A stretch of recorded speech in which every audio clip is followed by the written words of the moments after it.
কিছু মানুষ হঠাৎ করে একটি কথা বলে বসে, আরে ধুর, বিএনপি আওয়ামী লীগ তো একই দল। নো, বিএনপি আওয়ামী লীগ কখনোই এক দল নয়।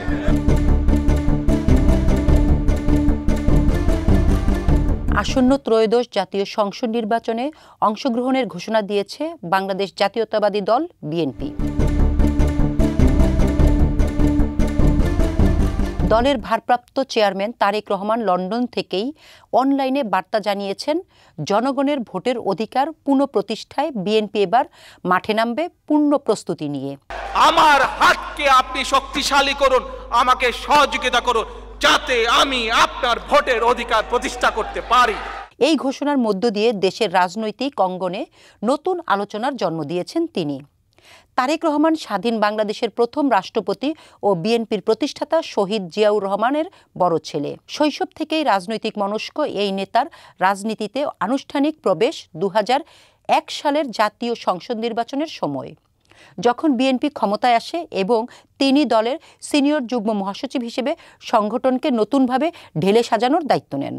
তার নেতৃত্বে গঠিত হয় বিএনপির তরুণ প্রজন্ম ভিত্তিক সংগঠন জিয়া তরুণ ফোরাম ও ছাত্রদল নবায়ন প্রক্রিয়া, যা তাকে দলের তারুণ্যের নেতৃত্বের কাছে একজন আধুনিক রাজনৈতিক কৌশলবিদ হিসেবে পরিচিত করে তোলে। 2007 সালে রাজনৈতিক অস্থিরতার সময় দেশে জরুরি অবস্থা জারি হলে তারেক রহমান গ্রেফতার হন এবং দীর্ঘদিন কারাভোগের পর চিকিৎসার জন্য লন্ডনে পাড়ি জমান।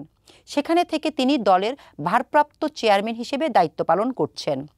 জাতীয় নির্বাচনে বিএনপির অংশগ্রহণ করবে এমন ঘোষণা দিয়েছেন তারেক রহমান নিজেই। এক ভিডিও বার্তায় তিনি বলেন, বাংলাদেশের জনগণ গণতন্ত্র চায়, সুষ্ঠু ভোট চায়। বিএনপি জনগণের সেই অধিকার আদায়ে নির্বাচনে যাবে, কিন্তু শর্ত একটাই, নির্বাচন হবে নিরপেক্ষ সরকারের অধীনে।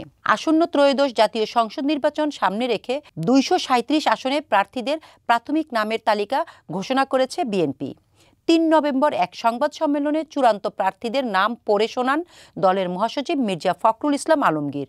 আসন্ন জাতীয় সংসদ নির্বাচনে বগুড়া 7 আসন থেকে নির্বাচন করবেন বিএনপির এই ভারপ্রাপ্ত চেয়ারম্যান তারেক রহমান।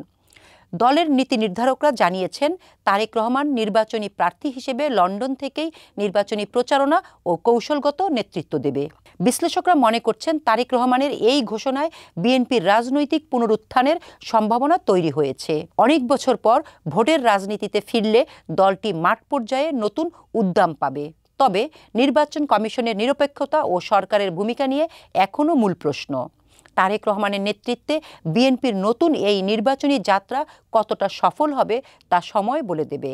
তবে এতটুকু নিশ্চিত, তারেক রহমানের এই ঘোষণা বাংলাদেশের রাজনীতিতে ফের জমে উঠেছে পুরনো উত্তাপ। আবারও আলোচনার কেন্দ্রবিন্দুতে বিএনপি ও তারেক রহমান।